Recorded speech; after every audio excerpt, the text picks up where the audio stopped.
안녕하세요. 오늘은 헤르만 헤세의 시타르타 깨달은 부분을 읽도록 하겠습니다. 시타르타는 완성자인 부처가 머무르고 친구 고빈더도 머물러 있는 숲을 떠나면서 지금까지의 자신의 삶을 그곳에 남겨두고 이제 그 삶과 작별하는 기분이 들었다. 그는 천천히 발걸음을 옮기고 자신의 마음을 가득 채운 이러한 감정에 대해 곰곰이 생각해 보았다. 마치 깊은 물속으로 들어가듯 그 감정의 밑바닥까지, 감정의 원인들이 자리한 곳까지 내려가 보았다. 그에게는 그 원인을 인식하는 것이 곧 사색으로 여겨졌고, 그렇게 해야만 그의 감정이 인식으로 변해 사라지지 않고 본질적인 것이 되어 그 속에 있는 빛을 발할 것만 같았다. 시타르타는 천천히 발걸음을 옮기며 생각에 잠겼다. 이제 그는 자신이 더 이상 청년이 아니라 어엿한 장부가 되었음을 깨달았다.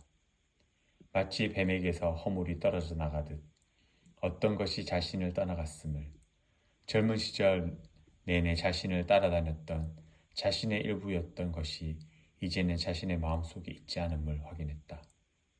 바로 스승을 모시면서 가르침을 받겠다는 소망이 있었다. 그는 수행의 길에서 만난 마지막 스승, 가장 지혜로운 최고의 스승이자 성자인 부처도 떠나왔다. 시타르타는 부처와도 결별하지 않을 수 없었고 부처의 가르침도 받아들일 수도 없었다. 시타르타는 사색에 잠겨 더욱 천천히 걸음을 옮기면서 스스로에게 질문을 던졌다.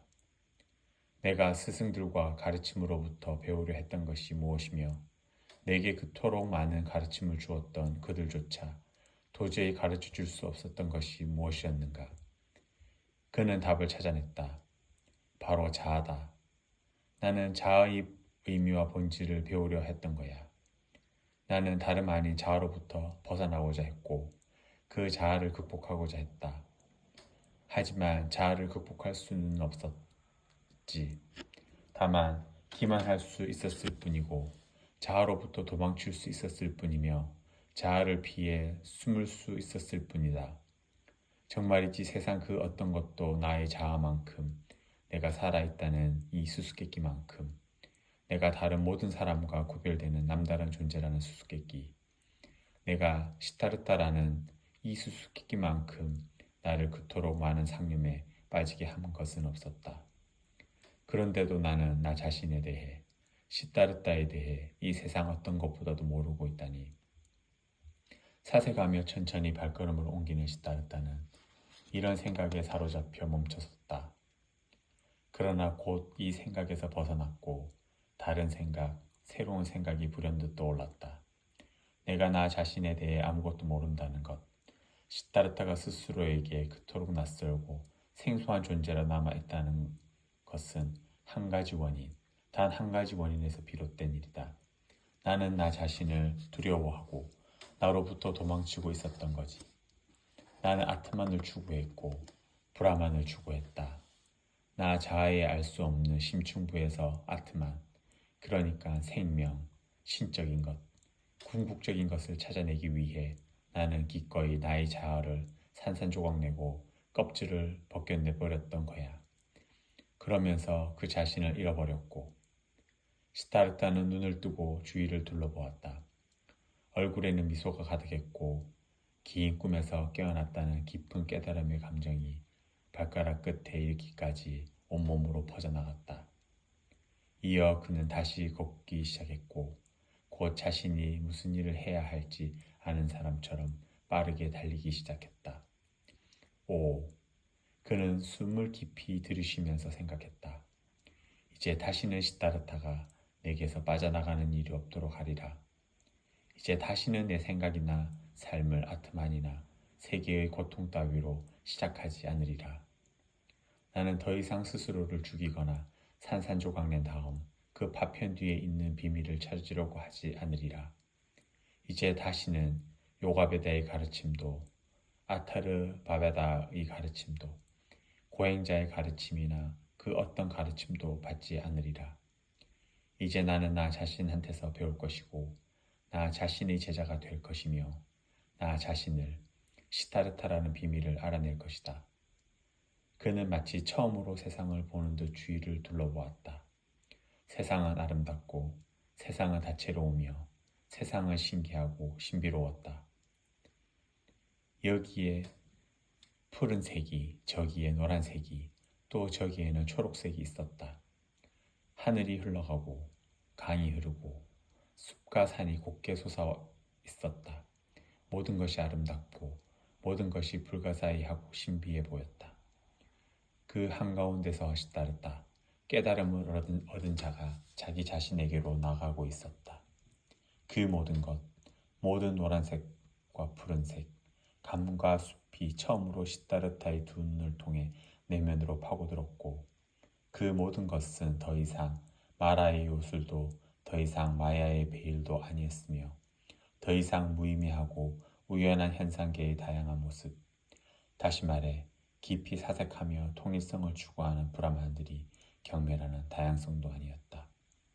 푸른색은 푸른색이고 강은 강이며 비록 시다르타의 내면에 있는 푸른색과 강 속에 단일한 것이자 신적인 것이 숨어 있다 하더라도 여기에 노란색, 저기에 푸른색, 저기에 하늘, 저기에 숲, 그리고 여기에 시다르타가 있는 것이 바로 신적인 것의 본질이요 의미였다. 사물의 의미와 본질은 사물의 배후 어딘가에 있는 게 아니라 사물 속에 삼라만상 속에 있었다. 나는 얼마나 무디고 우둔했던가.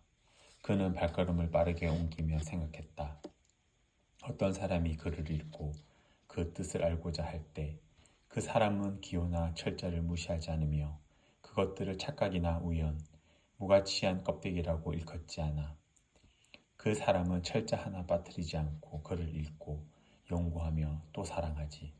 그런데 나는 이 세상이라는 책과 나 자신의 본질이라는 책을 읽고자 하면서도 내가 추구한 뜻을 사로잡혀 기호화 문자를 경멸하고 눈에 보이는 현상계를 착각이라고 일컬으며 나의 두 눈과 혀를 우연하고 무가치한 가상으로 치부했다.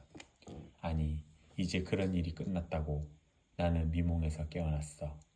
나는 정말로 깨어났고 오늘에야 비로소 진정으로 태어난 거야. 시다르타는 이런 생각을 하다가 마치 발 앞에 뱀이라도 있는 듯 다시 한번 갑자기 멈춰섰다. 문득 분명하게 깨달은 바가 있었다.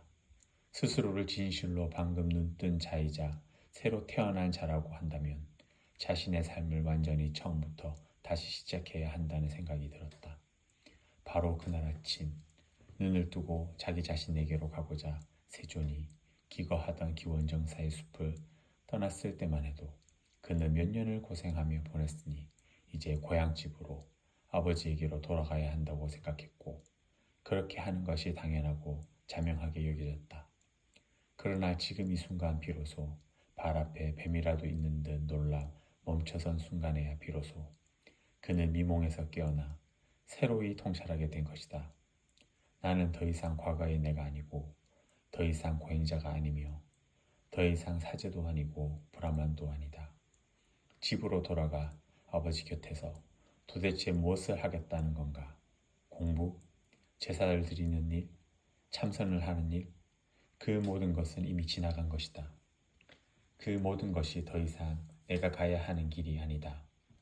시타르타는 여전히 꼼짝하지 않고 그 자리에 서 있었는데 숨 한 번 쉬는 짧은 순간에 심장이 얼어붙는 것 같았다. 마치 한 마리 작은 짐승이나 한 마리 새, 또 한 마리 토끼라도 된 듯 자신이 얼마나 고독한 존재인가를 깨닫자 가슴속 심장이 얼어붙는 느낌이 들었다. 그는 여러 해 동안 고향을 떠나 지냈지만 이런 감정은 느껴본 적이 없었다. 그런데 이제는 느낄 수 있었다. 속세에서 가장 멀리 떨어진 침잠 상태에 있었을 때조차 그는 여전히 아버지의 아들이었고 고귀한 신분의 브라만이었으며 정신적인 존재였다. 그러나 지금은 시다르다. 깨달음을 얻은 자에 불과했고 그 이상은 아무것도 아니었다. 그는 다시 한번 숨을 깊이 들이마셨고 한순간 몸이 얼어붙는 듯한 느낌에 몸을 부르르 떨었다. 시다르타만큼 고독한 사람은 아무도 없었다. 귀족은 같은 부류인 귀족과 어울리고 직공은 다른 직공과 어울리며 모두 자기 부를 위해서 피난처를 찾고 함께 살며 같은 언어를 사용했다. 어떤 브라만도 다른 브라만과 어울리며 함께 살지 않는 사람은 없었고 어떤 고행자도 사문 계층에서 피난처를 찾지 않는 사람이 없었다. 이 세상에서 가장 의지할 데 없는 숲속의 은둔자조차도 혼자가 아니었고 같은 무리의 사람들에게 둘러싸여 있었으며 자신에게 고향이 되어주는 어떤 계층에 속해 있었다. 고빈다도 승려가 되었고 이제 수천의 승려가 그의 형제가 되었 그와 같은 옷을 입고 그와 같은 믿음을 품고 그와 같은 언어를 사용했다. 그러나 시다르타, 그는 어디에 속할까? 그는 누구와 함께 살아가야 할까? 그는 누구와 같은 언어를 사용하게 될까?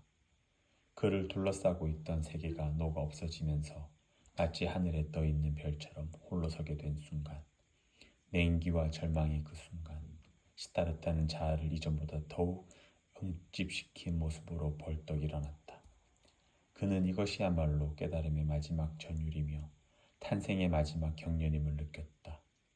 이윽고 그는 다시 발걸음을 떼어 빠르고 조급하게 걷기 시작했는데 더는 집으로 향하는 아버지에게 가는 되돌아가는 발걸음이 아니었다.